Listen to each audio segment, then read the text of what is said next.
제가 나와 있는 이곳은 광주 학생 항일운동 기념공원입니다. 1929년 일어난 광주 학생운동을 기념하기 위한 공간인데요. 바로 뒤편을 보시면요. 광주 제1고등학교가 있습니다. 광주 학생운동이 일어난 곳이 바로 이 광주 제1고의 전신인 광주고등보통학교인데요. 그런데 이 학교의 교가가 다름 아닌 친일파가 작곡한 곡인 것이 알려지면서 최근 교가 교체 작업에 들어갔습니다. 교가의 작곡가 이응렬은 군가 진짜 사나이와 어머니의 마음으로 대중에게도 친숙한 작곡가입니다. 일제강점기 시절 친일 음악단체인 대화악단의 지휘자를 맡아 지난 2009년 친일 인명사전에 등재됐습니다. 지난해 말 교가가 친일파의 곡인 게 뒤늦게 논란이 되면서 학교는 교가 교체를 위한 의견 수렴에 들어갔고 교내 구성원 95%가 찬성했습니다.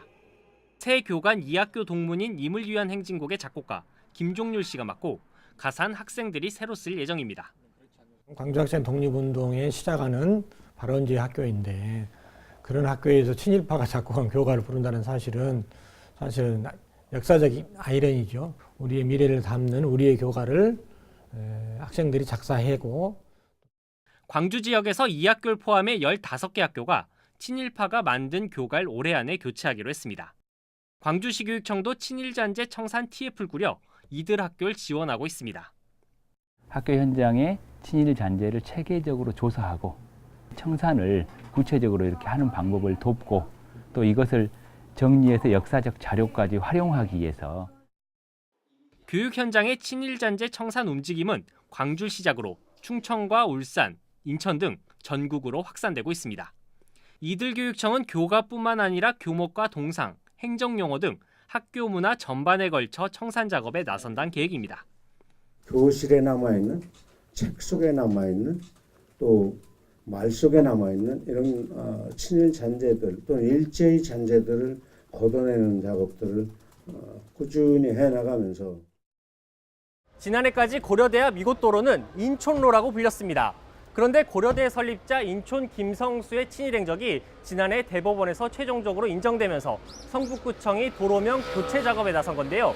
이로써 이 일대 1,500여 개의 주소 모두 이렇게 고려대로로 변경됐습니다. 도로명 교체를 위해선 한 달 안에 주소 사용자 9천여 명 가운데 절반 이상의 동의를 받아야 했습니다. 성북구청 직원들은 주말과 저녁 시간을 반납해가며 일일이 가정을 방문해 주민 동의를 받아냈고 이달 도로명 표지판 교체까지 마무리했습니다. 11월, 12월 달 이렇게 엄동설안에 직원분들이 동의를 받기 위해서 가가오 무려 한 5번씩 이렇게 방문한 가구도 있어요. 그렇게 했는데 주민들이 쉽게 동의를 해주셔가지고 약 한 60% 가까이 동의를 받아서 교육계에서도 친일 잔재 청산의 목소리는 높습니다. 전교조 서울집은 서울 시내 초중고 113곳의 교가가 친일파가 만든 곡이라며 친일 잔재 청산을 위해 지자체와 교육청이 나서라고 요구했습니다.